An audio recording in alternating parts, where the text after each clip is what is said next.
ഇപ്പോൾ നമ്മൾ പ്രാർത്ഥിക്കാൻ പോകുന്നത് ലോകം മുഴുവനും ഇപ്പോഴത്തെ ലൈവായി ശുശ്രൂഷയിൽ പങ്കെടുത്തുകൊണ്ടിരിക്കുന്നവരും ശ്രദ്ധിക്കുക.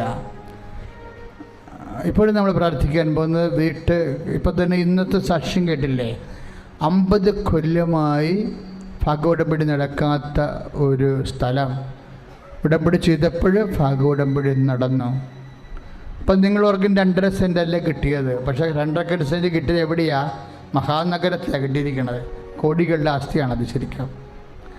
അപ്പോൾ അതൊക്കെ സംഭവിക്കുമ്പോൾ ഞങ്ങളുടെ എപ്പോഴും ഉള്ളൊരു പ്രാർത്ഥനയുടെ ഭാഗമാണ് ഈ ഭാഗോടമ്പടി കുരുക്ക് പിടിച്ച പ്രശ്നങ്ങളെല്ലാം. റവന്യൂ സൊല്യൂഷൻസ് എന്നാണ് അച്ഛൻ ഇതിനെ വിളിക്കുന്നത്. കാര്യം എത്ര കുടുംബങ്ങളാണെന്ന് പറയാം റവന്യൂ സൊല്യൂഷൻ ഇല്ലാതെ തൊമ്മൻ മുറുകുമ്പോൾ ചാണ്ടി കഴിയും ഇങ്ങനെ കിടന്ന് കളിക്കും. ഓരോരുത്തരും അവരുടെ കാര്യങ്ങൾ കണ്ടു കഴിയുമ്പോൾ മറ്റുള്ള ചട്ടാനിയന്മാരുടെ കാര്യങ്ങൾ നടക്കരുതെന്നുള്ള ദുഷ്ടബുദ്ധിയുണ്ട്. അതുകൊണ്ടാണ് അവർ ഒപ്പിട്ട് തരാത്തത്. അപ്പം അങ്ങനെയൊക്കെയുള്ള കുരുക്ക് പിടിച്ച കാര്യങ്ങൾ അമ്മ ചവിട്ടും എന്നുള്ള കാര്യം ഉറപ്പാണ്. ഇപ്പോൾ ഒരു ചേച്ചി സാക്ഷ്യം പറഞ്ഞില്ലേ, ഹണി സൈമൺ എന്നാ സാക്ഷ്യം പറഞ്ഞവർ, അവർക്കെതിരെ ഒരു മീഡിയ പ്രവർത്തിക്കുന്നു. അവരുടെ ഓഫീസിൽ തന്നെ അവരുടെ ഫേമിൽ തന്നെ ചാടിപ്പോയവൻ വേറൊരു മീഡിയയുമായിട്ട് കണക്ട് ചെയ്തിട്ട് അവിടെ ശത്രുവിന് വേണ്ടി ഇവർക്കെതിരെ പ്രവർത്തിക്കുന്നു. ആ സാക്ഷ്യം കേട്ടപ്പോഴെന്ത് പറ്റി? കാര്യം ഞാൻ ഓർത്ത ഉൽപ്പത്തി പുസ്തകമാണ്, നിനക്കും സ്ത്രീക്കും തമ്മിൽ ഞാൻ ശത്രുത ഉളവാക്കും. മാതാവിൻ്റെ പ്രധാനപ്പെട്ട ഉദ്യോഗം ആദ്യം ദൈവം കൊടുത്ത പാമ്പിൻ്റെ ചവിട്ടിന് തലയ്ക്ക് ചവിട്ടാൻ വേണ്ടിയാണ്. അപ്പം നീ ഉടമ്പടി ചെയ്ത് കഴിഞ്ഞാൽ നിൻ്റെ ശത്രു തലക്കമ്മ ചവിട്ടിയിരിക്കും. കാര്യം എന്താണ്? അവൻ പാമ്പാണ്. പാമ്പ് വാ പൊളിക്കണ എന്തിനു വേണ്ടിയാണ്? ഒന്നെങ്കിൽ ഇര വിഴുങ്ങാൻ, അല്ലെങ്കിൽ വിഷം കയറ്റാൻ. നിൻ്റെ ശത്രു അതാണ് നോക്കണമെന്നുണ്ടെങ്കിൽ തീർച്ചയായിട്ടും നീ റിലീവ്ഡ് ആവും. അതുപോലെ നിൻ്റെ വഴി നടത്താത്തവർ, ഭാഗോടമ്പടി നടത്താത്തവർ, സ്ഥലം വിട്ട് തരാത്തവർ, നിൻ്റെ എല്ലാ നന്മകളെയും തടയുന്ന പൈശാചിക ശക്തികൾ, അതുപോലെ തന്നെ കാലതാമസം വരുന്ന എൻ്റെ ജോലികൾ,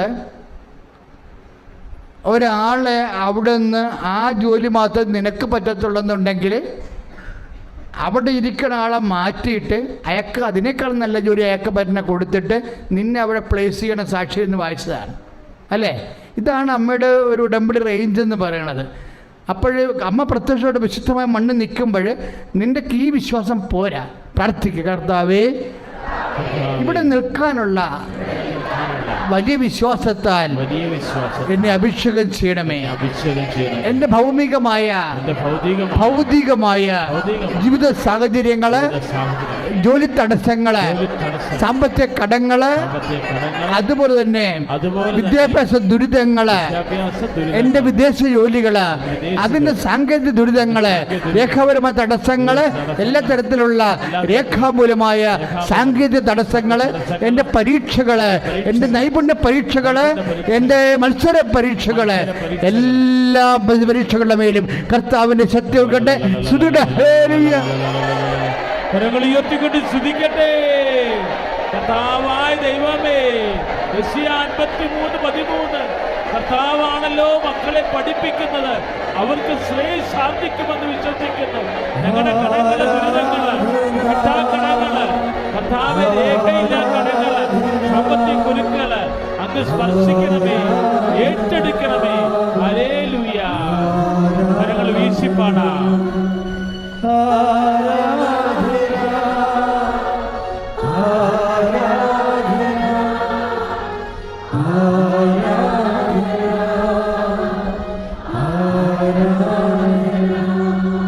പരിശുദ്ധ പരമദിവ്യകാരുണ്യത്തിന്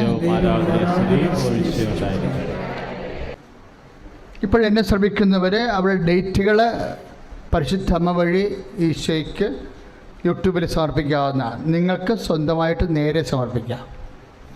യൂട്യൂബിലും ഫേസ്ബുക്കിലും ശുശ്രൂഷ കൂടിക്കൊണ്ടിരിക്കുന്നവർ അവർക്ക് ഡെലിവറൻസ് ഡേറ്റ് എന്നുവെച്ചാൽ അവർക്ക് വിടുതൽ പ്രാപിക്കേണ്ട ഡേറ്റുകൾ, ചിലപ്പോൾ പ്രമാണം നടക്കേണ്ട ഡേറ്റ് ആകാം, അല്ലെങ്കിൽ പ്രസവ ഡേറ്റ് ആകാം, കോടതിയുടെ വിധിന്യായത്തിൻ്റെ ജഡ്ജ്മെൻറ്റ് ഡേറ്റ് ആകാം, അല്ലെങ്കിൽ വസ്തു ലേലത്തിൻ്റെ ഡേറ്റ് ആകാം, അല്ലെങ്കിൽ വിസ ഇൻ്റർവ്യൂവിൻ്റെ ഡേറ്റ് ആകാം, PR-ൻ്റെ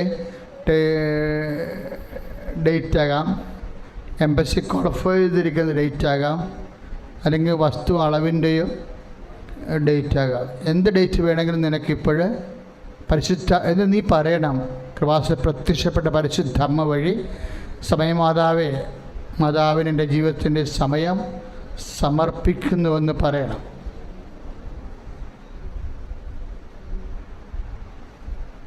പരിശുദ്ധ അമ്മ വഴി എൻ്റെ ജീവിതത്തിൽ ഇടപെടേണ്ട ഈ സമയം പരിശുദ്ധ അമ്മ വഴി ഈശോയ്ക്ക് സമർപ്പിക്കുന്നുവെന്ന് നീ പറയണം. ഇവിടെ നിൽക്കുന്ന ആൾക്കും പറയാം. നിങ്ങളുടെ ജീവിതത്തിൻ്റെ വ്യത്യസ്തമായ പ്രധാനപ്പെട്ട സങ്കടം പിടിച്ച കാശ് വാങ്ങിച്ചവർ തരാമെന്ന് പറഞ്ഞ ഡേറ്റുകൾ, കടക്കാർക്ക് കൊടുക്കാമെന്ന് പറഞ്ഞ ഡേറ്റുകൾ ഒക്കെ നീ ഇപ്പോഴേ പരിശുദ്ധ അമ്മ വഴി പറയണം. അമ്മേ, കൃപാസന അമ്മേ, എൻ്റെ ഈ ഡേറ്റിൽ അമ്മ ഇടപെടാൻ വേണ്ടി ഈ സമയം പരിശുദ്ധ അമ്മ വഴി ഈശോയ്ക്ക് ഏൽപ്പിക്കുന്നു. പ്രാർത്ഥിക്കുക. അമ്മേ, ഞാൻ മനസ്സിലോർത്ത ഈ തീയതിയും സമയവും ആ സമയത്ത് അമ്മ ഇടപെടാൻ വേണ്ടി പരിശുദ്ധ അമ്മയുടെ മധ്യസ്ഥതയിൽ ഈ പ്രത്യേക സമയത്തെ ദിവ്യകാരുണ്യ ഈശോയ്ക്ക് സമർപ്പിക്കുന്നു. കർത്താവേ, സാക്ഷ്യം പറയാൻ സഹായിക്കണമേ. കൃപാസനം കാൻഡിൽ ലൈറ്റ് പ്രയർ റിക്വസ്റ്റിൻ്റെ ഓൺലൈൻ പ്രയറിൻ്റെ മുഴുവൻ ആസ്തികൾ ഈ കോടിക്കണക്കിന് ജപമാലയാണ്. എല്ലാ ഭൂഘടകയിൽ നിന്നുള്ള ആൾക്കാരെ കൃപാസനം മാതാവ്, പ്രത്യക്ഷ മാതാവിനെ അവരുടെ ജീവിത കണ്ണുനീര് പ്രാർത്ഥനയാക്കുന്നില്ലേ? അതവർക്കെല്ലാം പെട്ടെന്ന് അനുഗ്രഹം കിട്ടണത് എന്താ? 2001 മുതലാണ് കൃപാസന റാലി തുടങ്ങിയത്. അന്ന് മുതൽ ഇന്ന് വരെ ഒരു കോടിക്കണക്കിന് ജപമാല മധ്യസ്ഥ പ്രാർത്ഥന ചെയ്തിട്ടുണ്ട്. അതിൻ്റെ ഈടുവെപ്പിൽ നിന്നാണ് എല്ലാവർക്കും അനുഗ്രഹം ലഭിക്കുന്നത്. അപ്പോൾ ഓൺലൈനിൽ മാതാവിൻ്റെ തിരുസന്നിധിയിൽ നിങ്ങളുടെ ഇപ്പോൾ ഉടമ്പടി ഇരിക്കുന്ന വിഷയത്തിൻ്റെ ഇടയ്ക്ക് പെട്ടെന്നൊരു വിഷയം ഉണ്ടായത് നമ്മൾ എന്ത് ചെയ്യും? അപ്പം തന്നെ നിങ്ങൾ ഓൺലൈനിൽ തിരികെത്തിക്കാൻ നോക്കണം. ഇപ്പോൾ ഒരു ഉടമ്പടി 6 കാര്യം നമ്മൾ വെച്ചു. പെട്ടെന്ന് എമർജൻസി ആയിട്ട് വേറൊരു കാര്യം അടുത്ത ആഴ്ച ഉണ്ടായാൽ നിങ്ങൾ എന്ത് ചെയ്യും? ഉടനെ നിങ്ങൾക്ക് ചെയ്യാവുന്ന വിഷയം എന്താ? ഉടമ്പടി പുതുക്കണമെങ്കിൽ 2 മാസം കഴിയണ്ടേ? അപ്പോൾ ഉടനെ ഓൺലൈനിൽ ആരെങ്കിലും കുഞ്ഞുങ്ങൾക്കെല്ലാം അറിയാം. 6ാം ക്ലാസ്സിലുള്ള പിള്ളേർക്ക് വരെ കമ്പ്യൂട്ടർ അറിയാം. അപ്പോൾ അവരോട് ചോദിച്ചിട്ട് പറയാൻ ഇതിൻ്റെ തിരികെ എത്തിക്കുന്ന പരിപാടിയുണ്ട്. ഇപ്പം പത്രത്തിൽ അതിൻ്റെ സ്റ്റെപ്സ് എല്ലാം ഉണ്ട്. അപ്പം നിങ്ങൾക്കത് ചെയ്യാൻ പറ്റും. അപ്പം നമുക്കത് പ്രശ്നമില്ല. കാര്യം നമ്മൾ നിരന്തരം കൃപാസനത്തിൽ ആരാധന നടന്നുകൊണ്ടിരിക്കുന്നത്. നിങ്ങൾ പറയണം, കൃപാസനത്തിൽ നടന്ന കോടിക്കണക്കിന് ജപമാലയുടെ ആസ്തിയിലും ഇപ്പോൾ നടന്നുകൊണ്ടിരിക്കുന്ന ആരാധനയും ഈ മാസം ഇപ്പം നിങ്ങൾ ഉടമ്പടി ചെയ്തവരാണെങ്കിൽ നിങ്ങൾക്ക് അവകാശമല്ലേ ഇവിടുത്തെ ആരാധനയില്ല. അപ്പോൾ ഇപ്പോഴേ നിങ്ങൾ ഉടമ്പടി ചെയ്താണ് തീർച്ചയായിട്ടും ഇവിടുത്തെ അവകാശമാണ് നിങ്ങളുടെ. അപ്പോൾ അതുകൊണ്ട് ഇപ്പം നടന്നുകൊണ്ട് ഈ മാസം നടക്കണം മുഴുവനും ആരാധനയുടെ അടിസ്ഥാനത്തിൽ, അതിൻ്റെ യോഗ്യതയിൽ, അതിൻ്റെ മെറിറ്റിൽ, അതിൻ്റെ ആശ്രയത്തിൽ ഞാൻ എൻ്റെ ആവശ്യം പരിശുദ്ധ അമ്മ വഴി ഈശോയ്ക്ക് സമർപ്പിക്കണമെന്ന് പ്രാർത്ഥിച്ചാൽ മക്കൾ ചെയ്യണം. അല്ലാതെ പിള്ളേർ മൊബൈലിൽ കളിക്കണവരെ കളിക്കരുത്. അപ്പോൾ പണി തിരിച്ച് കിട്ടും. അതൊരിക്കലും ചെയ്യരുത്. പ്രത്യേകിച്ച് അമ്മമാതാ തിരികെത്തിരിക്കുമ്പോൾ വളരെ പറ്റുമെങ്കിൽ ഒരു മനസ്താപ്രകടനവും ഒരു വിശ്വാസപ്രകടനവും. എപ്പോഴും ദൈവത്തിൻ്റെ പ്രൈമറി എന്താണ്? നമ്മൾ ഭക്ഷണം കഴിക്കുന്ന മുമ്പ് ഒരു ആപ്പിറ്റൈസർ കഴിക്കും, അല്ലേ? ഒരു ജ്യൂസ് കഴിക്കും. ചിലർ അടിയന്തരത്തൊക്കെ പോകുമ്പോഴുള്ള കാര്യമാണ്, വീട്ടിലുള്ള കാര്യം പറഞ്ഞതല്ല. അതുപോലെ തന്നെയാണ് ഇത്. നിങ്ങൾ പ്രെയർ ചെയ്യുന്ന മുമ്പ് ആദ്യം ഒരു മനസ്താപ്രകടനം ചെല്ലും, പിന്നെ എന്ത് ചെയ്യും? ഒരു വിശ്വാസപ്രകടനം ചെല്ലും. എന്നിട്ട് വേണം ഓൺലൈനിലേക്ക് തിരികെത്തിക്കാൻ വേണ്ടിയത്. ശ്രദ്ധിച്ചാൽ മതി മക്കളെ. നല്ല നിങ്ങളുടെ ഞാൻ നോക്കണത് എങ്ങനെയാണെന്നറിയാമോ? അനുഗ്രഹത്തിനൊരു പഞ്ഞവുമില്ല. ഞാൻ അതിന് ആർജിച്ചെടുക്കാനുള്ള നിങ്ങളുടെ ആത്മീയ കഴിവുകളെയാണ് അച്ഛൻ എപ്പോഴും വചനം തന്നും പ്രാർത്ഥന തന്നും പരിപോഷിപ്പിച്ചുകൊണ്ടിരിക്കണത്. അപ്പോൾ ശ്രദ്ധിച്ചാൽ മതി മക്കളെ. ഒരു കാര്യം വ്യക്തമാണ്, ഈ പെമ്മക്കളൊരു വലിയ ഐശ്വര്യമാണ്. കാര്യം അപ്പനും അമ്മേനെ ഇവിടെ സുഖപ്പെടുത്തിയിരിക്കണത് ഞാൻ നോക്കിയിട്ട് സാക്ഷ്യം പറയണതിൽ ഒരു 50% പെമ്മക്കളുടെ കണ്ണുനീരാണ്. അവർ ദൈവത്തിന് വിട്ടുകൊടുക്കത്തില്ല. അവർ ദൈവം എൻ്റെ അപ്പനെ സുഖപ്പെടുത്തിയേ പറ്റൂ, എനിക്ക് വേറൊരു മാർഗമില്ല എന്ന് പറഞ്ഞൊരു കണ്ണീരിടും. ഈ മധ്യസ്ഥ പ്രാർത്ഥന ഭയങ്കരമാണ്. ആൺപിള്ളേർ അത്രയും പ്രാർത്ഥിക്കണില്ല. ചില ആൺപിള്ളേർ മാത്രമേ. ഇപ്പോൾ 50 പെൺപിള്ളേർ പ്രാർത്ഥിച്ചാൽ ഒരു 5 ആൺപിള്ളേർ അപ്പന് വേണ്ടി പ്രാർത്ഥിക്കത്തുള്ളൂ. അത് ഞാൻ കണ്ട് ഇവിടെ സാക്ഷ്യം പറഞ്ഞ രീതി കണ്ടിട്ട് എനിക്ക് മനസ്സിലായതാണ്. ചിലപ്പോൾ കഴിഞ്ഞ ദിവസമൊക്കെ ഒരു ലക്ഷ്മിയൊക്കെ സാക്ഷ്യം പറഞ്ഞിട്ടുണ്ട്. ഞാൻ ആശുപത്രി വിടത്തില്ല, എൻ്റെ അമ്മയുടെ മൂത്രം മാറ്റി തന്നെ, കളറ് മാറ്റി തന്നെ എന്ന് പറഞ്ഞ് അവൾ. കാര്യം അമ്മയുടെ മൂത്രത്തിന് കളറ് ചുവപ്പ് നിറമായി, രക്തമായി. അപ്പോൾ അവൾ സമ്മതിച്ചില്ല. ഉടമ്പടി എടുത്തിട്ട് മാതാവിൻ്റെ അടുത്ത് കഴിഞ്ഞ് ആശുപത്രി പോകത്തില്ല, അമ്മ പോയി മൂത്രം ഒഴിക്ക്. ഇപ്പം അമ്മ ഇടപെടും, അമ്മ പോയി മൂത്രം ഒഴിക്കുക. അമ്മയുടെ കൂടെ ബാത്റൂമിൽ ഇവിടെയും കയറും. അപ്പോൾ ആ ബ്ലഡിൽ മൂത്രം അവൾ കാണും, മഴവെള്ളം പോലെ തെളിഞ്ഞു വരുന്നത്. അതാണ് സാക്ഷ്യം. അതാ നിങ്ങളെ അടുത്ത കഴിഞ്ഞ സെക്കൻഡ് സാറ്റർഡേയിൽ സാക്ഷ്യത്തെ കിടപ്പുണ്ടത്. സൂപ്പർ. അതാണ് വിശ്വാസിയോട് ദൈവം ഒരിക്കലും, വിശ്വാസി അല്ലാത്ത കൊണ്ടാണ് ഈ പ്രശ്നം വരണത്. വിശ്വാസിയോട് ദൈവത്തിൻ്റെ കാരുണ്യം കാണിക്കും. അതാണ് അച്ഛൻ കാണിക്കണ കാർക്കശ. അല്ല ഞാനൊരു ബേസിക്കായിട്ട് നല്ല മനുഷ്യനാണ്, ഇവിടെ കുഴപ്പമില്ല, ഞാൻ എന്നെക്കുറിച്ച് പൊക്കി പറയുകയല്ല, ആരോടും ദേഷ്യമുള്ള ആളല്ല. പരമാവധി ആൾക്കാർക്ക് എല്ലാം ദൈവത്തിൻ്റെ അനുഗ്രഹം കിട്ടണമെന്ന് ആഗ്രഹിച്ചിട്ടാണല്ലോ 30 കൊല്ലമായിട്ട് ഇതിൻ്റെ പേരിൽ കൂടെ ഇരിക്കണേ, ഉപവസിച്ചും പ്രാർത്ഥിച്ചും. പക്ഷെ നിങ്ങൾ ഫ്രോഡ് കാണിക്കുന്നുണ്ട് വിശ്വാസത്തിൻ്റെ കാര്യത്തിൽ ദൈവത്തിൻ്റെ മുമ്പിൽ. എങ്ങനെ ഒരു സ്വർഗസ്ഥനായ പിതാവ് കുറച്ച് ചെല്ലാവുന്നതാണ് നിങ്ങളെ കണക്ക് പറയണത്. പള്ളിയിൽ പോയി കുർബാന പെരുന്നാളിന് പള്ളിയിൽ പോയി അവിടെ ഒരു കൊന്തയില്ലെങ്കിൽ ഉടനെ പറയും ഞാൻ പള്ളിക്ക് ചെന്നിട്ടുണ്ട്, ഇന്ന് കുർബ പ്രാർത്ഥന വേണ്ടെന്ന് പറയും. അതാണ് ഞാൻ ഫ്രോഡെന്ന് പറഞ്ഞത്. കാര്യം കർത്താവിനെ നന്മ നിറഞ്ഞവരത്തിൻ്റെ കണക്ക് നമ്പർ വെച്ച് കർത്താവുമായിട്ട് തർക്കിച്ചുകൊണ്ടിരിക്കും. പിന്നെ ഇതെങ്ങനെയാണ് ശരിയാകണത്? അതാണ് അച്ഛൻ ചൂടാകണത്, വേറെ പ്രശ്നങ്ങളൊന്നും ഇല്ല. അപ്പം അതുകൊണ്ട് ശ്രദ്ധിക്കുക. വിശ്വാസപ്രമാണം ചൊല്ലുക. Lord Jesus Christ, pour out His Spirit, a fire finger, song with the precious blood, and with the truth of the Catholic Church, the power of Jesus Christ, with the miracles of the Holy Priesthood, I bless the Holy Spirit, those who may have grace and peace and power.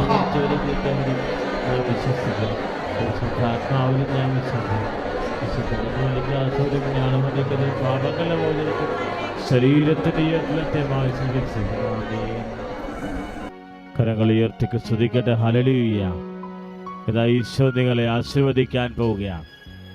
നിന്റെ കൈപ്പേറിയ ജീവിത അവസ്ഥകൾ, നിന്റെ ദുരിതാവസ്ഥകൾ, നിന്റെ കടഭാരങ്ങൾ, നിന്റെ ജീവിത സങ്കടങ്ങൾ, നിന്റെ സാമ്പത്തിക പ്രതിസന്ധികൾ, ഉടമ്പടിയിൽ നീ വെച്ച നിയോഗങ്ങൾ എല്ലാം കർത്താവിന് സമർപ്പിക്കട്ടെ. കരങ്ങൾ ഉയർത്തി സ്തുതിക്കട്ടെ. ഹല്ലേലൂയ. ശക്തമായി സ്തുതിക്കട്ടെ. കർത്താവേ, ഞങ്ങളുടെ ജീവിതത്തിലെ കൈപ്പേറിയ അവസ്ഥകള് സമർപ്പിച്ച് പ്രാർത്ഥിക്കുകയാണ്.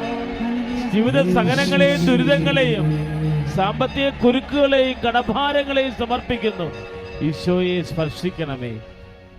ശിരസ് നമിച്ച് പരിശുദ്ധ പരമ ദിവ്യകാരുണ്യത്തിന്, പരിശുദ്ധ പരമ ദിവ്യകാരുണ്യത്തിന്,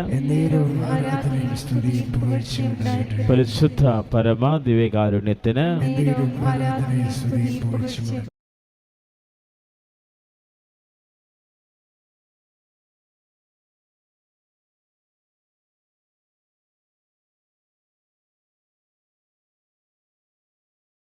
എൻ്റെ പേര് അനില ജെയിംസ്. ഞാൻ വരുന്നത് പൂങ്കാവ് ഇടവകയിൽ നിന്നാണ്. ആദ്യമായി എന്നെ ഇവിടെ ഈ അൾത്താരയിൽ അമ്മയുടെ പ്രത്യക്ഷീകരണത്തിൻ്റെ സാക്ഷിയായി ഉയർത്തി ഇവിടെ വന്ന് സാക്ഷ്യം പറയാൻ അനുവദിച്ചതിന് അമ്മയ്ക്കും തിരുക്കുമാരനും 1000 നന്ദി. ഞാൻ UK ഒരു നേഴ്സാണ്. ഞാൻ ഉടമ്പടി ആദ്യമായി എടുക്കുന്നത് 2017 2023 ഞാൻ ആദ്യം ഇവിടെ വന്ന് സാക്ഷ്യപ്പെടുത്തിയതിന് ശേഷമാണ് UK പോകുന്നത്.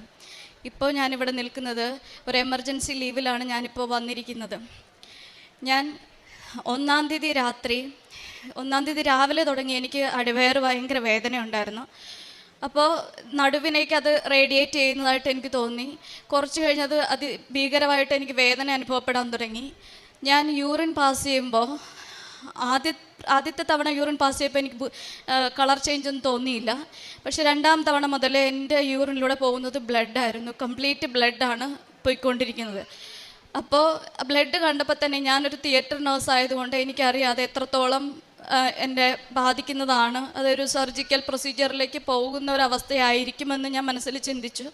ഞാൻ അമ്മയോട് പറഞ്ഞു, എനിക്ക് ഞാനൊരു സർജറിയെക്കുറിച്ചുള്ള എല്ലാ കാര്യങ്ങളും എനിക്ക് അറിയാവുന്നതുകൊണ്ട് എനിക്കത് ഉള്ളിലൊരു ഭയം ഉണ്ടായിരുന്നു. അപ്പോൾ എന്നെ ഒരിക്കലും സർജറിയിലേക്ക് കടത്തിവിടരുത്.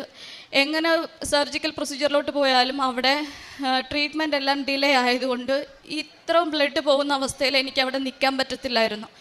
അപ്പം ഞാൻ മാതാവിനോട് പറഞ്ഞു, ഞാൻ ഈ ഉടമ്പടി തൈലം ഞാൻ എൻ്റെ വേദനയുള്ള ഭാഗത്തും അപ്ലൈ ചെയ്ത് ഉപ്പ് എൻ്റെ നാവിൽ വെച്ച് പ്രാർത്ഥിച്ചു. ഞാൻ പറഞ്ഞു, മാതാവേ, എനിക്ക് സർജറി കൂടാതെ എൻ്റെ ട്രീറ്റ്മെൻറ്റിലൂടെ ഈ അവസ്ഥ മാറ്റിത്തരാൻ അമ്മ എന്നെ അനുഗ്രഹിക്കണം എന്ന് പറഞ്ഞു. ഞാൻ അത് അപ്ലൈ ചെയ്തു. അന്ന് രാത്രി തന്നെ എമർജൻസി ടിക്കറ്റ് എടുത്തു. പിറ്റേ 2-ാം തീയതി രാവിലെ ഞാൻ എയർപോർട്ടിലിരിക്കുമ്പോൾ എനിക്ക് ഇരിക്കാനോ നിൽക്കാനോ പറ്റാത്ത അവസ്ഥയാണ്. എൻ്റെ കൂടെ എൻ്റെ ഫാമിലിക്ക് വരാൻ പറ്റാത്തൊരവസ്ഥയാണ്. എൻ്റെ കുട്ടികൾ UK ഉള്ളതുകൊണ്ട് അവരെ നോക്കേണ്ടതുകൊണ്ട് എൻ്റെ കൂടെ വരാൻ ആർക്കും പറ്റത്തില്ല. അപ്പം ഞാൻ ഒറ്റയ്ക്കാണ് എയർപോർട്ടിലിരിക്കുന്നത്. ഞാൻ എങ്ങനെ 20 മണിക്കൂർ ട്രാവൽ ചെയ്ത് ഞാൻ ഇവിടെ എത്തും എന്ന് എനിക്ക് ഒരു പ്രതീക്ഷ ഉണ്ടായില്ല. ഞാൻ പറഞ്ഞു, അമ്മ എൻ്റെ കൂടെ നീ വരണം. എനിക്ക് ട്രാവൽ ചെയ്യാൻ പറ്റും, എനിക്ക് നേരെ നിൽക്കാൻ പോലും പറ്റാത്ത അവസ്ഥയിൽ അവിടുന്ന് ചെക്ക് ഇൻ കഴിഞ്ഞപ്പോൾ തുടങ്ങി. ഞാൻ ഇവിടെ കൊച്ചിയിൽ കണക്ഷൻ ഫ്ലൈറ്റായിരുന്നു. അപ്പോൾ അവിടെ വന്ന് ഞാൻ 5 മണിക്കൂർ അവിടെയും വെയിറ്റ് ചെയ്യേണ്ടി വന്നു. എനിക്ക് ചെറിയ വേദന അനുഭവപ്പെടുന്നുണ്ടെങ്കിലും ഒരു കുഴപ്പവും കൂടാതെ എന്നെ കൊച്ചിയിൽ ലാൻഡ് ചെയ്യുന്നത് വരെ ഒരു കുഴപ്പമുണ്ടായില്ല. പക്ഷെ അത് കഴിഞ്ഞ് ലാൻഡ് ചെയ്ത് കഴിഞ്ഞപ്പോൾ തുടങ്ങി എനിക്ക് അതേ വേദന വീണ്ടും അനുഭവപ്പെടാൻ തുടങ്ങി. പക്ഷേ എൻ്റെ യൂറിനിലൂടെ ബ്ലഡ് പോകുന്നത് ലാസ്റ്റ് എയർപോർട്ടിൽ കൊച്ചിയിൽ വരുന്ന ഞാൻ യൂറിൻ പാസ് ചെയ്യുമ്പോൾ എനിക്ക് ബ്ലഡാണ് പോകുന്നത്.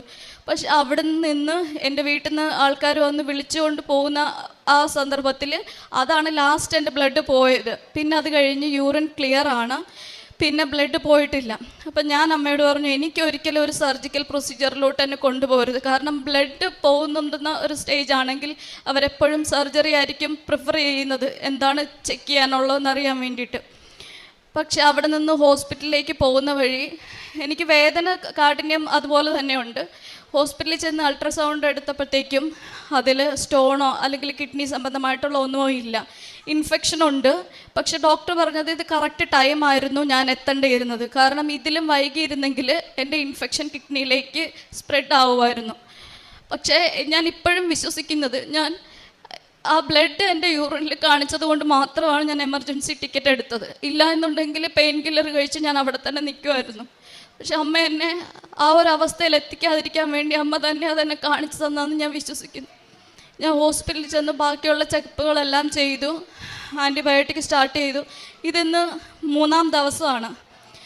3-ാം ദിവസം അമ്മയുടെ സന്നിധി ഞാൻ പറഞ്ഞു, എനിക്ക് ഇവിടെ ഞാൻ എയർപോർട്ടിൽ നിന്ന് പോകുന്ന വഴി ഞാൻ ഇവിടെ കയറി അമ്മയുടെ സന്നിധി വന്നു. ഒന്ന് കൈകൂപ്പി നിന്ന് പ്രാർത്ഥിക്കാൻ പോലും എനിക്ക് പറ്റാത്ത അവസ്ഥയിലാണ് ഞാൻ ഇവിടെ വരുന്നത്. ഞാൻ പറഞ്ഞിട്ട് പോയി, എനിക്ക് സാക്ഷ്യം പറയാൻ ഇവിടെ വരണം. അപ്പോൾ ഒരു വേദനയോ എൻ്റെ ബുദ്ധിമുട്ടുകളോ ഇല്ലാതെ ഞാൻ ഇവിടെ വന്ന് സാക്ഷ്യം പറയാൻ എന്നെ അനുവദിക്കണം എന്ന് പ്രാർത്ഥിച്ചിട്ട് പോയി. ഇന്നലെ വൈകിട്ട് എനിക്ക് ചെറിയ വേദന ഉണ്ടായിരുന്നു. അപ്പോഴും ഞാൻ പറഞ്ഞു, നാളെ എനിക്ക് സാക്ഷ്യം പറയേണ്ടതാണ്. സാക്ഷ്യം പറയാൻ ഞാൻ ഇത്രയും മനുഷ്യരുടെ മുന്നിൽ നിൽക്കുമ്പോൾ എനിക്ക് കംപ്ലീറ്റ് ആയിട്ട് എൻ്റെ വേദന മാറിയിട്ടുണ്ടാവണം, എൻ്റെ എല്ലാ സിംറ്റംസും മാറണം. ഇന്ന് ഈ അവസ്ഥയിൽ ഞാൻ ഇവിടെ നിൽക്കുമ്പോൾ ഞാൻ പൂർണ്ണ ആരോഗ്യത്തോടു കൂടിയാണ് നിൽക്കുന്നത്. ബാക്കിയുള്ള ഹെൽത്ത് കണ്ടീഷൻസൊക്കെ എനിക്ക് മോശമായൊരവസ്ഥയിലായിരുന്നു. പക്ഷേ ഇപ്പോൾ ഞാൻ ഹെൽത്തി ആയിട്ടുള്ള ഒരു കണ്ടീഷനിലാണ് ഇപ്പോൾ നിങ്ങളുടെ മുന്നിൽ നിൽക്കുന്നത്. ഇപ്പോൾ എനിക്ക് തിരിച്ച് ഡ്യൂട്ടിക്ക് റീജോയിൻ ചെയ്യണം. അപ്പോൾ അമ്മ തന്നെ അതിന് ഇടപെട്ട് അതിനു മുമ്പേ സാക്ഷ്യം പറയാനും കംപ്ലീറ്റ് ആയിട്ട് മാറി തിരിച്ചു പോകാനും അനുവദിച്ചതിന് അമ്മയ്ക്ക് 1000 നന്ദി. രണ്ടാമത്തെ സാക്ഷ്യം എന്ന് പറയുന്നത്, ഞാൻ ഇവിടെ വന്ന് ഉടമ്പടി പുതുക്കിയപ്പോൾ UK പോകുന്നതിന് മുമ്പ് ഞാൻ അവിടെ ചെന്ന് രജിസ്ട്രേഷൻ എക്സാം ഉണ്ട്. NMC രജിസ്ട്രേഷൻ ഓസ്കി എക്സാം പാസ്സായാൽ മാത്രമേ നമുക്കത് കിട്ടത്തുള്ളൂ. അപ്പോൾ അത് എൻ്റെ നിയോഗത്തിൽ വെച്ചിരുന്നു. കാരണം ആകെ 3 അറ്റംപ്റ്റ്സേ ഉള്ളൂ. അതിൽ ആദ്യത്തെ അറ്റംപ്റ്റിൽ കിട്ടിയാൽ മാത്രമേ എൻ്റെ COSൻ്റെ എക്സ്പയറി തീരുന്നതിന് മുൻപ് എനിക്ക് എൻ്റെ ഫാമിലിയെ കൊണ്ടുപോകാൻ സാധിക്കത്തുള്ളൂ. അപ്പോൾ ഞാൻ ആദ്യത്തെ ചെന്ന ദിവസങ്ങളിൽ എനിക്ക് ഇവിടെ നിന്ന് നാട്ടിൽ നിന്ന് മാറി നിൽക്കുന്നതിൻ്റെ ഒരു ബുദ്ധിമുട്ടും എൻ്റെ കുഞ്ഞുങ്ങൾ നാട്ടിലായതിൻ്റെതും ഫാമിലി ഇല്ലാത്തതിൻ്റെതുമായിട്ടുള്ള ഒത്തിരി ബുദ്ധിമുട്ടുകളുണ്ടായിരുന്നു. അപ്പോൾ ഒത്തിരി സ്ട്രെസ്സും ഫാമിലിയിലുണ്ടായ ബുദ്ധിമുട്ടുകളും എല്ലാം ചേർത്ത് എനിക്ക് ക്ലാസ്സിൽ കോൺസെൻട്രേറ്റ് ചെയ്യാനോ, 1 മാസത്തെ ട്രെയിനിങ് അവർ തന്നെങ്കിലും എനിക്കതിൽ ഒരു ക്ലാസ്സിലും എനിക്ക് നേരെ ഇരിക്കാൻ പറ്റുന്നില്ല. എനിക്ക് ഭയങ്കര ബുദ്ധിമുട്ട്. എനിക്ക് പഠിക്കാൻ, എല്ലാവരും പഠിക്കാനും ആ ട്രെയിനിങ്ങിൻ്റെ പ്രാക്ടീസ് ചെയ്യുമ്പോഴും ഞാനാകെ റൂമിൽ വന്നിരുന്നിട്ട് വചനം എഴുതുക. കാരണം എനിക്ക് ബുക്ക് എടുക്കാൻ പറ്റുന്നില്ല, ബുക്ക് എടുത്ത് വായിച്ചിട്ട് എനിക്ക് അത് കംപ്ലീറ്റ് ആക്കാൻ പറ്റുന്നില്ല, മനസ്സിലാവുന്നില്ല. ഞാനപ്പോൾ പറഞ്ഞമ്മ എനിക്കൊന്നും ചെയ്യാൻ പറ്റുന്നില്ല. അപ്പോൾ എൻ്റെ ഫ്രണ്ട്സൊക്കെ എന്നെ വന്നിട്ട് കമ്പൈൻ സ്റ്റഡിക്ക് വിളിക്കുമ്പോൾ ഞാൻ പോവാറില്ല. കാരണം എനിക്ക് അവിടെ ചെന്നിരുന്നാൽ അവർ പറയുന്നതിൽ കോൺസെൻട്രേറ്റ് ചെയ്യാനോ അല്ലെങ്കിൽ അതിൽ പാർട്ടിസിപ്പേറ്റ് ചെയ്യാനോ ഉള്ളൊരു മാനസികാവസ്ഥയിലല്ലായിരുന്നു ഞാൻ. എക്സാമിന് 3 ദിവസം ബാക്കി നിൽക്കുമ്പോഴാണ് ഞാൻ ഈ ബുക്ക്ലെറ്റ് തന്നെ ഓപ്പൺ ആക്കുന്നത്. അപ്പം ഞാൻ പറഞ്ഞമ്മ, ഞാൻ ഇതിനകത്ത് ഒരു അസസ്മെൻറ്റ് സിനാരിയോ മാത്രമാണ് ഞാൻ വായിക്കുന്നത്. അത് ചെയ്താൽ അത് മാത്രമാണ് എനിക്ക് വായിച്ചിട്ടൊന്ന് മനസ്സിലായത്. കാരണം അത്രത്തോളം വായിക്കാനുള്ള ടൈമേ എൻ്റെ കയ്യിലുണ്ടായിരുന്നുള്ളൂ. ഞാനത് വായിച്ച് അത്യാവശ്യം നല്ല രീതിയിൽ മനസ്സിലാക്കി വെച്ചിട്ട് ഞാൻ അമ്മയോട് പറഞ്ഞു, എനിക്ക് ഈ ഒരു സിനാരിയോ എൻ്റെ എക്സാമിന് തരണം, അല്ലാതെ എനിക്ക് പാസ്സാവാൻ പറ്റില്ല. അപ്പോൾ ഞാനത് പറഞ്ഞിട്ട് എൻ്റെ കൂടെയുള്ള ഫ്രണ്ട്സിൻ്റെ അടുത്ത്, അത് നോൺ ക്രിസ്ത്യൻസും ഉണ്ട് ക്രിസ്ത്യൻസും ഉണ്ട്, അപ്പോൾ എല്ലാവരെയും വിളിച്ചിരുത്തി എക്സാമിൻ്റെ തലേദിവസം ഞങ്ങളെല്ലാവരും കൂടി അഖണ്ഡ ജപമാല ചൊല്ലി. അഖണ്ഡ ജപമാല ചൊല്ലുമ്പോഴും ഞാൻ എല്ലാവർക്കും പ്രതീക്ഷ കൊടുക്കുന്നുണ്ട് നമ്മൾ എക്സാം പാസ്സാകും. പക്ഷെ അപ്പോഴും എൻ്റെ ഉള്ളിലൊരു ടെൻഷനുണ്ട്, ഞാനൊന്നും പഠിക്കുന്നില്ലല്ലോ എന്ന്. പക്ഷേ ഈ കേൾക്കുന്നവരൊക്കെ വിചാരിക്കുന്നത് ഞാനെല്ലാം പഠിച്ചതിന് ശേഷമാണ് ഞാൻ അവർക്ക് സപ്പോർട്ട് കൊടുക്കുന്നത്. അപ്പോൾ ഞാൻ അമ്മയോട് പറഞ്ഞു, ഞാൻ നിൻ്റെ നാമം പ്രത്യക്ഷീകരണത്തിൻ്റെ സാക്ഷ്യം ഉയരാൻ വേണ്ടിയാണ് ഞാൻ ഇത്രയും പേരെടുത്ത് ഞാൻ അമ്മയെ സാക്ഷ്യപ്പെടുത്തി. പക്ഷേ അവിടെ തോറ്റു കഴിഞ്ഞാൽ അമ്മയായിരിക്കും അവിടെ തോറ്റു പോകുന്നത്. ഞങ്ങൾ എക്സാമിൻ്റെ തലേദിവസം ഞങ്ങൾക്ക് ഒരു ഹോട്ടലിലായിരുന്നു റൂം അറേഞ്ച് ചെയ്തിരുന്നത്. തലേദിവസം അവിടെ ചെന്നിരുന്ന് അവിടെ ഞങ്ങൾ പ്രാക്ടീസ് ചെയ്യുമ്പോഴും എനിക്ക് പ്രാക്ടീസ് ചെയ്യാൻ പറ്റുന്നില്ല. ഞാൻ അപ്പം തന്നെ എടുത്ത് ഈ പ്രത്യക്ഷീകരണത്തിൻ്റെ പ്രാർത്ഥനയും ഈ വചനം എഴുതുക. അപ്പോൾ ഞാൻ ഈ വചനം എഴുതുമ്പോൾ എന്ന് പറഞ്ഞാൽ, അച്ഛൻ മുമ്പേ പറഞ്ഞിട്ടുണ്ട്, നമ്മളെപ്പോഴും മാതാവിനോട് അപേക്ഷിക്കുമ്പോൾ എനിക്കത് തരണേ എന്ന് പറയുന്നതിലുപരി അത് കിട്ടിയതിന് നന്ദി പറയുമ്പോൾ തിരിച്ച് മാതാവിനൊന്നും പറയാനുണ്ടാവില്ല. അപ്പം ഞാൻ എൻ്റെ വചനം എഴുതിയത്, ഈ രജിസ്ട്രേഷൻ എക്സാം പ്രത്യക്ഷീകരണത്തിന് സാക്ഷ്യമായി ഉയർത്തി എന്നെ പാസ്സാക്കിയതിന് നന്ദി എന്നാണ് ഞാൻ വചനത്തിൽ എഴുതിയത്. അപ്പോൾ അത് മാക്സിമം ഒരു 1000 തവണയെങ്കിലും എഴുതി തീർക്കണം എന്ന് എനിക്കുണ്ടായിരുന്നു. എക്സാമിൻ്റെ അന്ന് രാവിലെ ഞങ്ങൾ എക്സാം സെൻറ്ററിലേക്ക് പോയി. എല്ലാവർക്കും തന്നെ ഞാൻ ഉടമ്പടി തൈലം നെറ്റിയിൽ പൂശി കൊടുത്തു. എല്ലാവരുടെ കയ്യിലും ഉടമ്പടി ഉപ്പ് ഞാൻ കയ്യിൽ കൊടുത്തു എക്സാം ഹാളിൽ വെക്കാൻ വേണ്ടിയിട്ട്. അങ്ങനെ ഞാൻ ചെന്ന് എക്സാം സെൻറ്ററിൻ്റെ ഒരു വിൻഡോയുടെ ഭാഗത്തായിട്ട് ഞാൻ ആരും ചവിട്ടാത്ത ഒരു സ്ഥലം നോക്കി അവിടെ ഉപ്പ് ഞാൻ വെച്ചു. ഞാൻ പറഞ്ഞു, മാതാവേ, ഇതെനിക്ക് വേണ്ടി മാത്രമല്ല, ഇവിടെ ഞാൻ നിന്നെ സാക്ഷ്യപ്പെടുത്തി ഞാൻ ഇത്രയും പേരുടെ മുന്നിൽ ഞാൻ പറഞ്ഞിരിക്കുന്ന അവരുടെ മുന്നിൽ ഞാൻ തോറ്റുപോയി കഴിഞ്ഞാലും അല്ലെങ്കിൽ ഇതിൽ ആര് തോറ്റുപോയി കഴിഞ്ഞാലും നീ തന്നെയാണ് തോറ്റുപോകുന്നത് എന്ന് പറഞ്ഞ് ഞാൻ എക്സാം സെൻറ്ററിൻ്റെ ഫ്രണ്ടിൽ ഓരോരുത്തരെയും അലൈൻ ചെയ്തിരുത്തി. അപ്പം ഞാൻ മാതാവിനോട് പറഞ്ഞിട്ടുണ്ടായിരുന്നു, അമ്മയുടെ സാന്നിധ്യം എനിക്ക് അവിടെ അറിയണമെങ്കിൽ എനിക്കൊരു അടയാളം തരാൻ വേണ്ടി എന്നെ വിളിക്കുന്നത് ഒരു ഫീമെയിൽ ട്രെയിനർ ആയിരിക്കണം എന്ന് പറഞ്ഞായിരുന്നു. പക്ഷെ ഞാൻ ഇരുന്ന ആ റൂമിൻ്റെ ഫ്രണ്ടിൽ ഞാൻ കാണുന്നത് ഒരു മെയിൽ ട്രെയിനറായിരുന്നു. അപ്പം ഞാൻ പറഞ്ഞു, അമ്മേ, എനിക്ക് അത്ര പോലും എനിക്ക് എൻ്റെ കൂടെ വരാൻ നിനക്ക് പറ്റിയില്ല, എനിക്ക് മെയിൽ ട്രെയിനറാണ് ഞാൻ കണ്ടത്. പക്ഷേ ഒരു 5 മിനിറ്റ്സിനകം പുള്ളിക്കാരൻ ആ റൂമിൽ നിന്ന് ഇറങ്ങിപ്പോയി. പിന്നെ എന്നെ അകത്തേക്ക് വിളിക്കാൻ വരുന്നത് ഒരു ലേഡിയായിരുന്നു. അപ്പം തന്നെ ഞാൻ ഉറപ്പിച്ച അമ്മ എൻ്റെ കൂടെ ഉണ്ടെന്ന്. അകത്ത് കയറി ഞാൻ എക്സാം സ്റ്റാർട്ട് ചെയ്യാനായിട്ട് അവരെൻ്റെ കയ്യിൽ ക്വസ്റ്റ്യൻ പേപ്പർ തരുമ്പോൾ എനിക്ക് ഒട്ടും പരിചയമില്ലാത്ത ഡിഫറെൻറ്റ് സെറ്റിങ്ങിലായിട്ടുള്ള ഒരു ക്വസ്റ്റ്യൻ പേപ്പറാണ് എനിക്ക് തരുന്നത്. ഞാൻ ആ ഒരു എനിക്ക് നോക്കിയിട്ട് പോലും ഇല്ല, കാരണം അത്രയും ടഫാണ് ആ ഒരു ഏരിയ. അപ്പോൾ അതുകൊണ്ട് ആ ഒരു കമ്മ്യൂണിറ്റി സെറ്റിങ്ങാണ് എനിക്ക് കിട്ടിയതും ഒരു ഡിഫിക്കൽട്ടായിട്ടുള്ളൊരു കേസുമാണ് എനിക്ക് കിട്ടിയത്. അപ്പം തന്നെ എൻ്റെ മൈൻഡെല്ലാം ബ്ലാങ്കായി. ഞാൻ പറഞ്ഞു, അമ്മ, ഇതിനകത്ത് എനിക്ക് എൻ്റെ മെറിറ്റ് ഒന്നുമില്ല, എൻ്റെ കയ്യിൽ എന്തെങ്കിലും ഉള്ളത് പറയാമെന്ന് വെച്ച് കഴിഞ്ഞാലും പ്രസൻറ്റ് ചെയ്യാമെന്ന് വെച്ചാലും അതൊന്നും എൻ്റെ കയ്യിലില്ല. ഇപ്പോൾ എല്ലാം ഇനി നിൻ്റെ കയ്യില്ല, നിൻ്റെ ഗ്രേസ് കൊണ്ട് മാത്രമേ എനിക്കിവിടെ പ്രസൻറ്റ് ചെയ്യാൻ പറ്റത്തുള്ളൂ. ഞാൻ എക്സാം സ്റ്റാർട്ട് ചെയ്ത് ഇടക്കായപ്പോഴത്തേക്കും എന്നോട് ഡേറ്റും സൈനും ഇവിടെ എൻ്റെ മനസ്സിൽ പറഞ്ഞു മാതാവ്. ഞാൻ ഡേറ്റും സൈനും ഇട്ട് എൻ്റെ പേരും സൈനും എല്ലാം കംപ്ലീറ്റ് ആക്കി. പക്ഷേ എക്സാം പ്രസൻറ്റ് ചെയ്ത് തീരാനായിട്ട് ടൈമർ വെച്ചിട്ടുണ്ട്. എനിക്ക് കംപ്ലീറ്റ് ആക്കാൻ പറ്റിയില്ല, ടൈം ഔട്ടായിപ്പോയി. ഞാൻ പുറത്തിറങ്ങിയിട്ട് ഞാൻ പറഞ്ഞു, ഇനി എൻ്റെ പ്രതീക്ഷയില്ല, കാരണം എൻ്റെ ഫസ്റ്റ് അസസ്മെൻറ്റ് തന്നെ പോയി, ടൈം ഔട്ടായി. അപ്പോൾ ഇനി എങ്ങനെ ഞാൻ ഇത്രയും കൂടുതൽ സ്റ്റേഷൻസ് ഞാൻ എങ്ങനെ കംപ്ലീറ്റ് ചെയ്യും? എൻ്റെ മൈൻഡ് ബ്ലാങ്കായി, എനിക്കൊന്നും ചെയ്യാൻ പറ്റുന്നില്ല. ഞാൻ എല്ലാവരെയും നോക്കി, എക്സാം എല്ലാവർക്കും ടഫാണ്. എല്ലാവരുടെ കണ്ണിൽ നിന്നൊക്കെ കണ്ണുനീര് വരുന്നുണ്ട്. കാരണം അത്രത്തോളം ഇമ്പോർട്ടൻ്റ് ആണ് ഈ ഒരു രജിസ്ട്രേഷൻ അവിടെ. എനിക്ക് ആർക്കും ഒരു പ്രതീക്ഷ പോലും കൊടുക്കാൻ പറ്റാത്ത രീതിയിൽ ഞാൻ ആ ചെയറിലിരുന്നു.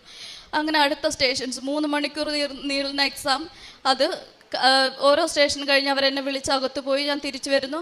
അങ്ങനെ എക്സാം കംപ്ലീറ്റ് ചെയ്ത് ലാസ്റ്റ് സ്റ്റേഷൻ കഴിഞ്ഞപ്പോഴത്തേക്കും എക്സാമിനർ എന്നോട് പറഞ്ഞു, നീ നന്നായി പ്രസൻറ്റ് ചെയ്തു, എവിടുന്നാണ് വരുന്നത്, എവിടെയാണ് വർക്ക് ചെയ്തത് എന്നുള്ള കാര്യങ്ങളൊക്കെ. അപ്പോഴും എൻ്റെ മനസ്സിലൊരുത്ത് മനുഷ്യർ എന്നെ പുകഴ്ത്തി പറയുന്നത് കൊണ്ടോ അല്ലെങ്കിൽ എന്നെ നന്നായി പറയുന്നത് കൊണ്ടോ ഒരിക്കലും അത് എനിക്കൊരു ശാശ്വതമാകില്ല. ഞാൻ പറഞ്ഞ അമ്മ, ഇതിലൊന്നും ഞാൻ വിശ്വസിക്കുന്നില്ല. എനിക്ക് എക്സാം പാസ്സായി തരാൻ നിൻ്റെ ഗ്രേസ് ഉണ്ടെങ്കിൽ മാത്രമേ അത് നടക്കത്തുള്ളൂ. ഞങ്ങൾ എക്സാം കഴിഞ്ഞ് ഇറങ്ങിയപ്പോൾ വീട്ടിൽ വിളിച്ച് എല്ലാവരും ചോദിച്ചു, എക്സാം എങ്ങനെ ഉണ്ടായിരുന്നു? ഞാൻ പറഞ്ഞു, എന്നിൽ ഒരു പ്രതീക്ഷയുമില്ല. ഇനി എന്തെങ്കിലും അത് അത്ഭുതം നടക്കണമെങ്കിൽ അമ്മയുടെ ഗ്രേസ് കൊണ്ട് മാത്രമേ അത് നടക്കത്തുള്ളൂ. അങ്ങനെ പറഞ്ഞ വെച്ചു. 3 ദിവസം കഴിഞ്ഞ് എക്സാമിൻ്റെ റിസൾട്ട് വന്നപ്പം എല്ലാ സ്റ്റേഷൻസും പാസ്സാക്കി അമ്മ എന്നെ അനുഗ്രഹിച്ചു. അതുപോലെ ഉണ്ടായിരുന്ന ഭൂരിഭാഗം കുട്ടികളും എല്ലാ സ്റ്റേഷൻസും കംപ്ലീറ്റായി പാസ്സായി. 3-4 പേര് മാത്രമാണ് 1-2 സ്റ്റേഷൻസ് വെച്ച് ഫെയിലായിരിക്കുന്നത്. ആ end of the day result എല്ലാം നോക്കിയപ്പോൾ ഇതുവരെ വന്നിട്ടുള്ള കൊഹോട്ടിൽ ഇത്രയും പാസിംഗ് റേറ്റ് ഫസ്റ്റ് ടൈമാണ്. അപ്പോൾ ഞാൻ പറഞ്ഞ കാര്യം അമ്മ അവിടെ വന്നു, ഇത്രയും പേരുടെ മുന്നിൽ പ്രത്യക്ഷീകരണത്തിനെ സാക്ഷ്യമായി അതിനെ ഉയർത്തി തന്നു.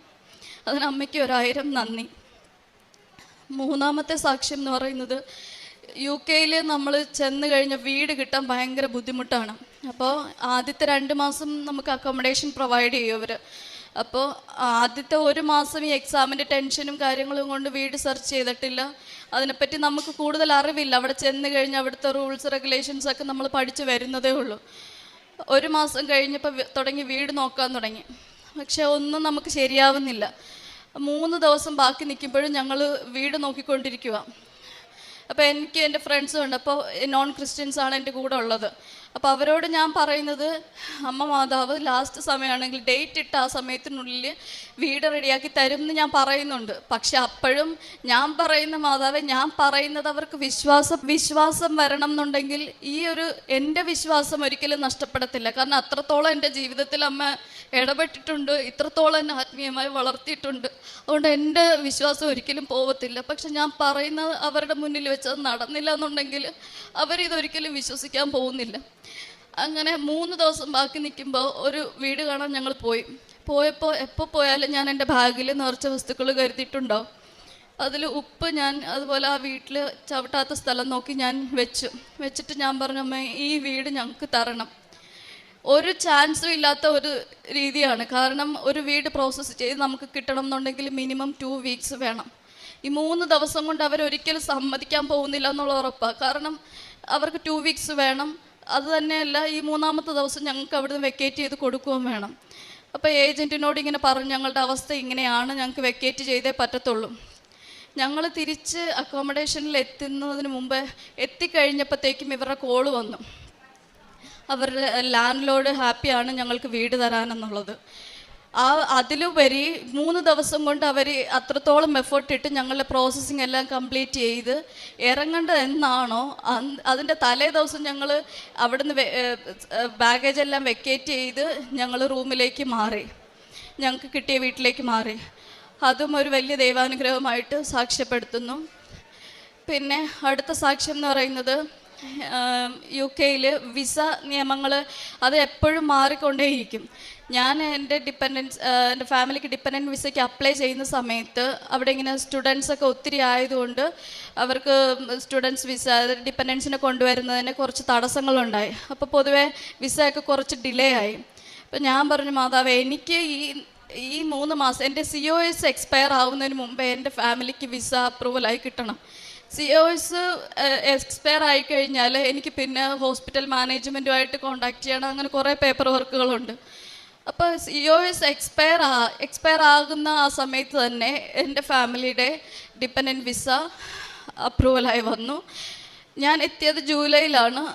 ഡിസംബർ 2-ാം തീയതി എൻ്റെ ഫാമിലി ഫുള്ള് UK എത്രത്തോളം ബുദ്ധിമുട്ടുള്ള കാര്യമാണ് ഈ പ്രോസസ്സിങ് എന്നുള്ളത് അത് ചെയ്തവർക്ക് നന്നായിട്ടറിയാം.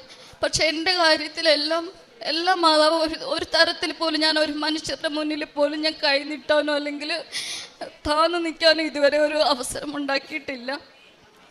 പിന്നെ എൻ്റെ മോൻ്റെ അഡ്മിഷൻ്റെത്, അപ്പോൾ അവന് ഇവിടെ നാട്ടിലായിരുന്ന സമയത്ത് അവിടെ നമുക്ക് കുട്ടികൾ അവിടെ ഉണ്ടെങ്കിൽ മാത്രമേ അഡ്മിഷന് അപ്ലൈ ചെയ്യാൻ പറ്റത്തുള്ളൂ. ഓൾറെഡി സെപ്റ്റംബർ ആകുമ്പം അവരുടെ ഇൻടേക്ക് തുടങ്ങും. അപ്പോൾ സെപ്റ്റംബറിലെ ഇൻടേക്ക് കഴിഞ്ഞ് അഡ്മിഷൻ സ്റ്റാർട്ട് ചെയ്തു. ഇവർ വരുന്നത് ഡിസംബറിലാണ്. അപ്പോൾ ഈ സെപ്റ്റംബറിനടക്കം ഒക്ടോബർ നവംബറൊക്കെ ആയപ്പോഴത്തേക്കും ഞങ്ങൾ താമസിക്കുന്ന വീടിനടുത്തൂടെ ഞങ്ങൾ പുറത്തേക്ക് പോയ സമയത്ത് ഞാൻ ഒരു സ്കൂളും ഉണ്ട്. എന്നാൽ സ്കൂളിൻ്റെ പേര് വായിക്കാനോ അത് എത്ര ദൂരം ഉണ്ടെന്ന് നോക്കാനോ ഒന്നും എനിക്കപ്പം തോന്നിയില്ല. ഞാൻ ആ സ്കൂള് കണ്ടപ്പോഴത്തേക്കും ഞാൻ അധിക ദൂരം സഞ്ചരിച്ചിട്ടില്ല വീട്ടിൽ നിന്ന്. അപ്പം ഞാൻ ഓർത്തെന്ന് മാതാവേ അറ്റ്മോസ്ഫിയറൊക്കെ കണ്ടപ്പോൾ എനിക്ക് ഇഷ്ടപ്പെട്ടു. ഞാൻ പറഞ്ഞു, അമ്മേ ഞാനിവിടെ ഈ ഗേറ്റിൻ്റെ ഇവിടെ ഞാൻ ഉപ്പിടുവാണ്. എനിക്ക് ഈ സ്കൂളിൽ എൻ്റെ മോൻ അഡ്മിഷൻ കിട്ടിയാൽ അത്രത്തോളം എനിക്ക് ഉപകാരമാവും, അത്രത്തോളം ഞാൻ ഹാപ്പി ആവും. എന്തുകൊണ്ട് എനിക്ക് അവനെ ശ്രദ്ധിക്കാനും എടുക്കാനൊക്കെ പെട്ടെന്ന് പറ്റും. അപ്പോൾ അത് പറഞ്ഞിട്ട് ഞാനും മറന്നു. എൻ്റെ ഫ്രണ്ട് ഉണ്ടായിരുന്നു കൂടെ. ഞങ്ങൾ ആ കാര്യമേ പിന്നെ ഓർത്തില്ല. പിന്നെ ഇവർ വരുന്നത് ഡിസംബറിലാണ്. ഡിസംബറിൽ വരുമ്പോൾ ഞാൻ സ്കൂളിൽ അഡ്മിഷൻ നോക്കാനായിട്ട് ഓരോ സ്കൂള് സെലക്ട് ചെയ്തു. അപ്പം നമ്മൾ കൊടുക്കുന്ന ഓപ്ഷൻസിൽ അവർക്ക് ഏത് സ്കൂളാണോ അവർ പ്രിഫർ ചെയ്യുന്നത് അതാണ് നമുക്ക് കിട്ടുന്നത്. അപ്പം ഞാൻ 3 സ്കൂളിൻ്റെ പേര് ഓപ്ഷൻസ് വെച്ച് കഴിഞ്ഞ് എനിക്ക് മെയിൽ വരുന്നത് മൽബറോ പ്രൈമറി സ്കൂളിൽ നിന്ന് എനിക്ക് എൻ്റെ മോൻ അഡ്മിഷൻ റെഡി ആയിട്ടുണ്ട് എന്ന് പറഞ്ഞാൽ എനിക്ക് മെയിൽ വരുന്നത്. അപ്പോൾ അഡ്മിഷൻ റെഡി ആയതുകൊണ്ട് ഞങ്ങൾ എത്രത്തോളം ദൂരമുണ്ട് കാര്യങ്ങളൊക്കെ നോക്കാൻ വേണ്ടിയിട്ട് ഞാനും ഹസ്ബൻഡും കുട്ടികളും കൂടെ ലൊക്കേഷൻ ഇട്ട് വീട്ടിൽ നിന്ന് നടന്നു വരുമ്പോൾ 2 മിനിറ്റ് ദൂരം കാണിക്കുന്നത്. ഞാൻ ചെന്ന് നിൽക്കുന്നത് ആ സ്കൂളിൻ്റെ വാതിക്കലാണ്. ആ സ്കൂളിൻ്റെ വാതിക്ക് ഞാൻ ചെന്ന് നിൽക്കുമ്പോഴാണ് എനിക്ക് ഓർമ്മ വരുന്നത്, ഞാൻ ഇതേ സ്കൂളിൽ തന്നെയാണ് ഞാൻ അവിടെ ഉപ്പിട്ടിട്ട് ഞാൻ പ്രാർത്ഥിച്ചത്. പക്ഷെ ഞാൻ ആ പ്രാർത്ഥിച്ചത് പോലും ഞാൻ മറന്നുപോയി. ഒത്തിരി കാര്യങ്ങൾ നമ്മുടെ ലൈഫിൽ വരുമ്പോൾ നമ്മൾ എന്തൊക്കെ പ്രാർത്ഥിച്ചിട്ടുണ്ടെന്ന് പോലും മറന്നു പോകും. പക്ഷെ അതൊന്നും തമ്പനും മാതാവും മറക്കത്തില്ല. നമ്മൾ എന്ത് വിചാരിച്ച് മനസ്സുകൊണ്ട് അത് സാധിച്ചിരുന്നെങ്കിലെന്ന് വിചാരിക്കുന്ന കാര്യം പോലും നിസ്സാരമായി നടന്നുകൊണ്ടിരിക്കുന്ന എൻ്റെ ലൈഫിലും. അങ്ങനെ ആ സ്കൂളിൽ അഡ്മിഷനായി. ഇപ്പോൾ കുഴപ്പമില്ലാതെ അവൻ്റെ നന്നായി പഠിക്കുന്നുണ്ട്. അപ്പോൾ അത് കഴിഞ്ഞ് എനിക്ക് ആത്മീയമായ വളർച്ച ഉണ്ടാകാനായിട്ടെന്ന് വെച്ചാൽ ഞാൻ 2017 ഞാൻ ഉടമ്പടി ധ്യാനം കൂടിയിട്ടാണ് ഞാൻ ഉടമ്പടി എടുക്കുന്നത്. അപ്പോൾ അന്നത്തെ ആ ഒരു ലെവലിൽ നിന്ന് ഇന്ന് എനിക്ക് ഇത്രത്തോളം, അതായത് എൻ്റെ അപ്പനോ അമ്മയോ അല്ല എനിക്ക് സംരക്ഷണം തരുന്നത്, അല്ലെങ്കിൽ എൻ്റെ ഫാമിലി അല്ല എനിക്ക് സംരക്ഷണം തരുന്നത്, എൻ്റെ അപ്പനും അമ്മയും എൻ്റെ ഈശോപ്പനും എൻ്റെ അമ്മയുമാണെന്നുള്ള ബോധ്യത്തിലേക്ക് എന്നെ വളർത്തിയെടുത്തു. ഇന്ന് എനിക്ക് എന്ത് ബുദ്ധിമുട്ടുണ്ടായാലും ഒരാളോട് പോലും സഹായം ചോദിക്കാൻ, ആരാണെങ്കിലും വേറൊരാളോട് സഹായം ചോദിക്കും, പക്ഷെ ഞാൻ ആദ്യം ചോദിക്കുന്നത് അമ്മയോടാണ്. എനിക്കിതാണ് എൻ്റെ അവസ്ഥ. അതുപോലെ ഞാൻ തിയേറ്ററിൽ വർക്ക് ചെയ്യുമ്പം എനിക്ക് പേഷ്യൻസിനെ കൂടുതൽ അവരുമായിട്ട് സംസാരിക്കാനുള്ള സാഹചര്യമില്ല. അനസ്തീഷ്യ കൊടുത്തതിന് ശേഷമാണോ തിയേറ്ററിലോട്ട് കയറ്റുന്നത്. അപ്പോൾ സർജറി തുടങ്ങുന്നത് മുതൽ സർജറി എൻഡ് ചെയ്യുന്ന സമയം മാത്രമാണ് എനിക്കുള്ളത്. ഒരു ക്യാൻസർ സ്പെഷ്യാലിറ്റി ഹോസ്പിറ്റലാണ് ഞാൻ വർക്ക് ചെയ്യുന്നത്. അപ്പോൾ എപ്പോഴും ഞാൻ ആദ്യമേ ഈ ഉടമ്പടി എടുത്തപ്പോൾ മുതലും ഞാൻ പ്രത്യക്ഷീകരണ പ്രാർത്ഥന എപ്പോഴും, അതായത് എനിക്കിപ്പോൾ ഒരു സ്വർഗസ്ഥനായ പിതാവേ എന്ന് പറയുന്ന പ്രാർത്ഥന, ബേസിക് പ്രെയർ, അതിൻ്റെ ഒരു ലെവലിലാണ് ഞാനിപ്പോൾ പ്രത്യക്ഷീകരണ പ്രാർത്ഥന ചൊല്ലുന്നത്. കാരണം ഒരു ദിവസം എത്ര പ്രാവശ്യം ചൊല്ലുമെന്ന് എനിക്ക് തന്നെ അറിഞ്ഞുകൂടാ. ഓരോ സർജറിക്ക് ഞാൻ കയറുമ്പോഴും ഞാൻ ഇൻസ്ട്രുമെൻ്റ് സെറ്റ് ചെയ്യുന്ന സമയത്ത് ഞാൻ പ്രത്യക്ഷീകരണ പ്രാർത്ഥന ചൊല്ലി കംപ്ലീറ്റ് ആക്കിയാലേ ഞാൻ ട്രോളി അകത്തോട്ട് എടുക്കത്തുള്ളൂ. അതെടുത്തില്ല എന്നുണ്ടെങ്കിൽ ചൊല്ലാൻ അഥവാ വിട്ടുപോയ എമർജൻസി ആണെന്നുള്ള ഒരു കേസിലാണെങ്കിൽ പോലും അത് ചൊല്ലാൻ എന്നെ ഓർമ്മിപ്പിക്കും. എൻ്റെ മനസ്സിൽ ഞാനത് ചൊല്ലിയിട്ടില്ലല്ലോ എന്ന് എൻ്റെ മനസ്സിൽ എന്നെ അത് ഓർപ്പിക്കും. അതുപോലെ പേഷ്യൻസിനെ സമർപ്പിച്ച് അവരുടെ അവസ്ഥയെ സമർപ്പിച്ച് പ്രാർത്ഥിച്ചിട്ടാണ് ഞാൻ ഓരോ കേസിനും അറ്റൻഡ് ചെയ്യുന്നത്. പിന്നെ എനിക്ക് എൻ്റെ കയ്യിൽ ഞാൻ വിചാരിക്കുന്നത്ര അല്ലെങ്കിൽ ഒരു എമൗണ്ട്, ഒരു ബേസിക് എമൗണ്ട് പോലും എൻ്റെ കയ്യിൽ ഇല്ലാതിരുന്ന ഒരു സമയം ഉണ്ടായിരുന്നു. അപ്പോൾ ഒക്കെ ഒരു മനുഷ്യരുടെ മുന്നിലും അല്ലെങ്കിൽ ഞാൻ അപമാനിക്കപ്പെട്ട മനുഷ്യരുടെ മുന്നിൽ തന്നെ എൻ്റെ തല ഉയർത്താനായിട്ട് ഉടമ്പടിയിലൂടെ അമ്മ ഒത്തിരി പ്രവർത്തിച്ചു. ഇന്ന് 200 രൂപ എൻ്റെ കയ്യിൽ ഇല്ലാതിരുന്ന സമയമുണ്ട്.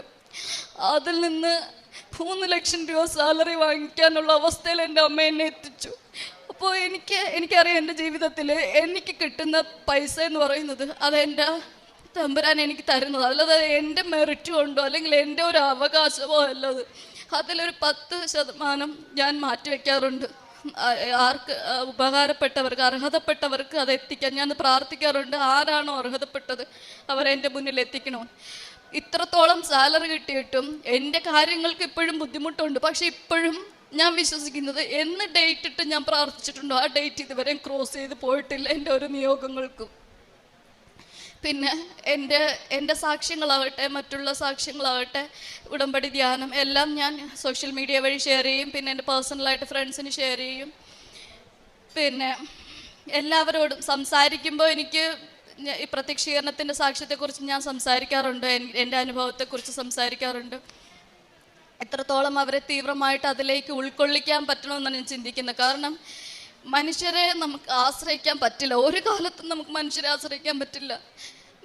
മനുഷ്യരെ ആശ്രയിക്കുന്നവരെന്നും അത് അവസാനം ദൈവത്തിലോട്ട് തിരിയുന്നത് വരെ നമുക്ക് സഹനങ്ങൾ തന്നുകൊണ്ടിരിക്കും. ഇന്നും എനിക്ക് സഹനങ്ങളുണ്ട്, പക്ഷെ അതൊക്കെ സഹിക്കാനുള്ള ശക്തി അമ്മ എനിക്ക് ഉടമ്പടിയിലൂടെ തന്നു.